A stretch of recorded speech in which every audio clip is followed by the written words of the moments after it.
All right, what's up, all you beautiful people? Welcome back to the podcast. We are continuing the series that we started a couple days ago where I'm laying out the seven-figure launchpad. This is the step-by-step blueprint of everything that you need to know or think about to either get your business off the ground if you've been wanting to go start a product or a service and you just don't know exactly where to start. This is the blueprint for you. Or if you are, you already have a business and you already have a service and you're making good money, maybe you're doing $20,000, $30,000 a year or maybe $300,000 a year and you're like, I'd like to scale this into a full-fledged operation, like the scale to 7 figures, 8 figures and beyond.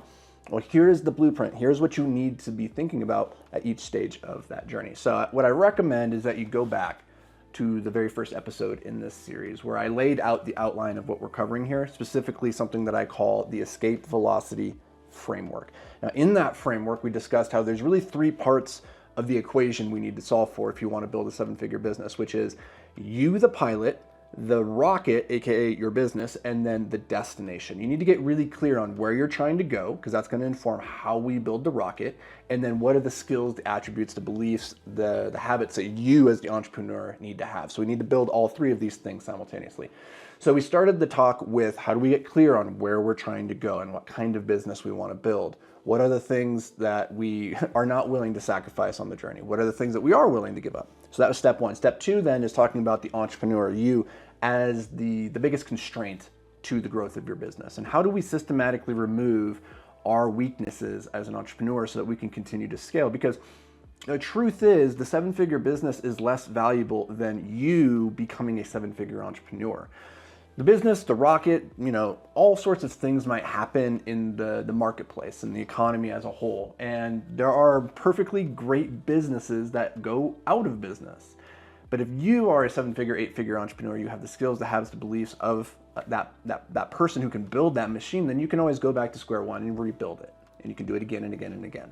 So that's where we focus next. Yesterday then, we focused on the product that we're trying to sell within our business. And this is where we're starting to talk about the rocket itself. Like, what's the chassis? What's that look like? And that is the product that we're delivering to help solve problems to our prospect. And I talked about the 5 Ps of business. So go check out that. I recommend watching all of those episodes first before diving into this one, where we're going to talk about how to get more customers for our business than you can even handle. We're going to talk about, if we're using this analogy of the rocket ship is the product, the business, the operations, right? I like to think of marketing as the fuel, the people, the customers coming in. That's what's getting the rocket off the ground, giving it lift, right? And we need to have customers coming in. We need to market, to make people aware of what we're doing, because you can't save souls in an empty church. And when I talk to most entrepreneurs in that 5 and 6 figure range, when I ask them what's the thing that's holding back their company from hitting 7, 8 figures, like what's stopping you from growing, they almost always universally say, I need more customers. I need more leads. If I just had that, if I could just solve that one problem, I could scale to 7 figures. And on one hand, you're right. If more people are aware of what you do, you can get to 7 figures very easily. But it's much easier if you start with a fantastic product that sells itself, right? So that was why we focused on that yesterday. Is create a great product people love, makes marketing way easier. But there will come a point that we do need to market, right? And I want to share with you the process that I think about, in particular the 3 phases of marketing that we can use to take somebody from being a cold lead who has no idea what you or your business do, and then graduating them, nurturing them through the relationship to get them to the point where they are a ravenous fan who is throwing money at your face. That's the ideal end state, yeah? So there's 3 phases to that process, and I'm going to teach you the funnel that I use, the way that I think about creating content or using paid advertising to take people, drop them into our ecosystem, and then boop, I'm out the other end as a paying customer. So the first thing you have to understand is that there's 3 phases to marketing. You have a awareness phase, a consideration phase, and a conversion phase. I talked about this at length in a previous episode just a couple of weeks ago, but let's just go through it again. Number 1 is the awareness phase. People cannot give you their money. They cannot buy your product if they do not know you exist. And I believe obscurity is the number 1 issue that we all have to solve for as an entrepreneur, as a new business. People just don't know you have the solution to their problems. So we need to make people aware that we exist. So that's stage 1, is awareness. Stage 2 is consideration. Now that they're aware we exist, we need them to stop what they're doing and actively consider the product or service that we're offering. We need them to go through in their own mind and say, is this something that I want to spend money on? Would this help serve me? The final step in this, phases of marketing is conversion. Are they aware that you exist? Have they considered the product and made a decision that that is going to serve me? And then they have converted into giving you money in exchange for that product. That's the whole life cycle. Awareness, consideration, conversion. Now, how we approach each one of those different parts of the funnel, or those phases of marketing, is going to be different depending on the type of business that you have. But from a very basic, high level, here's how I like to think about this: is there's really three components of the funnel that I create. So if you were to imagine a funnel that's very wide at the top and very narrow at the bottom, at the very top we have what I refer to as temporary content. And temporary content, I'm a big fan of organic content. And you guys might not know this about me, but I have never spent a single dollar on ads to grow any of my businesses. Is that true? No, that is true. I've never spent any dollars on ads. It's all been through organic content, whether that was through, actually that's not entirely true. I have used Google ads for escape climbing and for the window washing company. So that's not entirely true. So we have used some Google-based ads, but 99% of it was organic, just putting out content on social media platforms, putting out blog posts, and then attracting inbound sales, inbound traffic. And the way that I've approached this then is by having temporary content at the very top, right? This is the content that you put out every single day on Instagram, Facebook, Twitter, TikTok, whatever.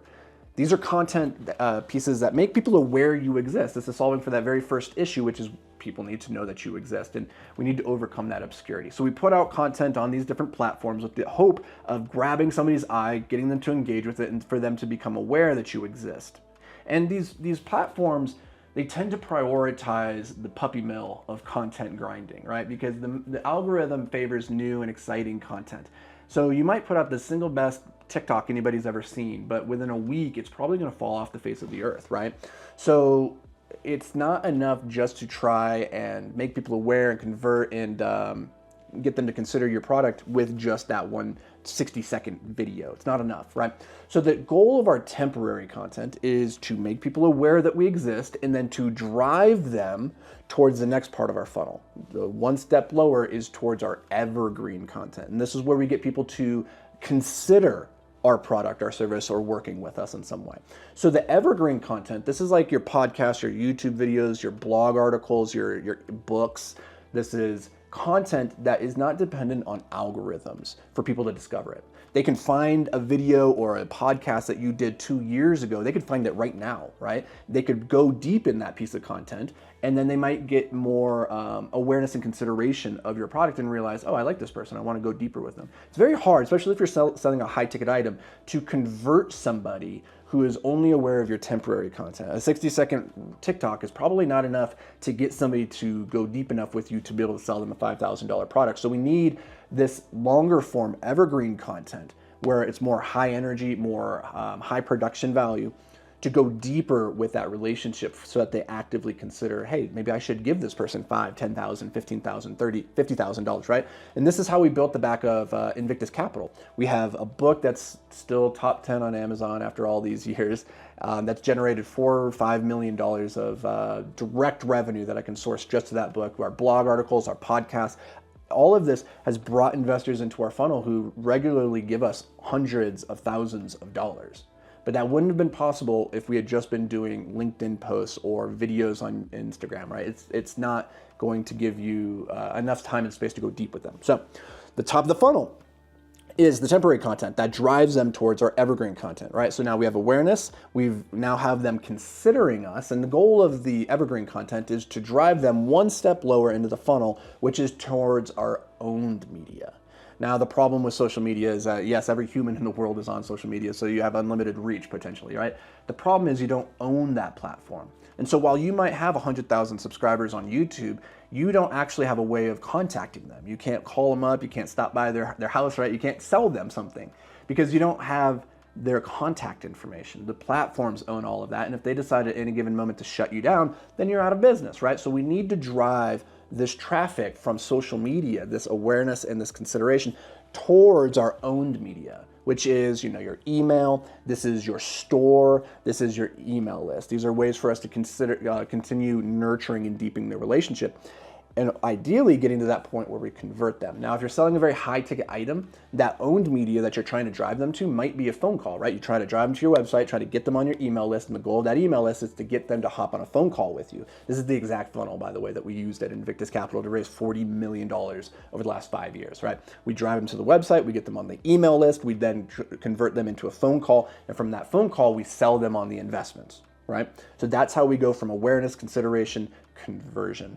And so I want you to think about that. Each one of those phases of the equation, what are you doing to get awareness, to drive consideration, and to then ultimately drive a conversion? If you could do that, then you're going to have plenty of fuel to get your rocket off the ground. Now, of course, there's a bunch of other ways that we can market and get awareness for our business through paid advertising. I don't have the time and the space to go deeper into that right now, but I'm considering doing a live webinar, diving into all the nuances of building out a 7-figure, 8-figure marketing machine. If that's of value to you, then leave a comment, shoot me an email, anthony@anthonyvicino.com, and let me know. Shoot me a DM and say, hey, I would love to get in on that webinar. Just let me know when that goes out. And I will, if there's enough interest in it, we'll host that. And I will go real deep on the marketing side. Otherwise, if you want more help just in general, you know that this is the path that you're like, I'm committed to scaling to 7-8 figures in the next 12 to 24 months, and you want more individualized help, then go to beyondtheapex.com. Sign up for the Accelerator program where you get weekly coaching calls with me and the rest of my team, plus a whole library of trainings and deep dives into everything you could ever need to know at every different phase of your growth cycle as an entrepreneur. So go check those out, and I'll see you in the next episode. But until then, stay hyper-focused, my friend.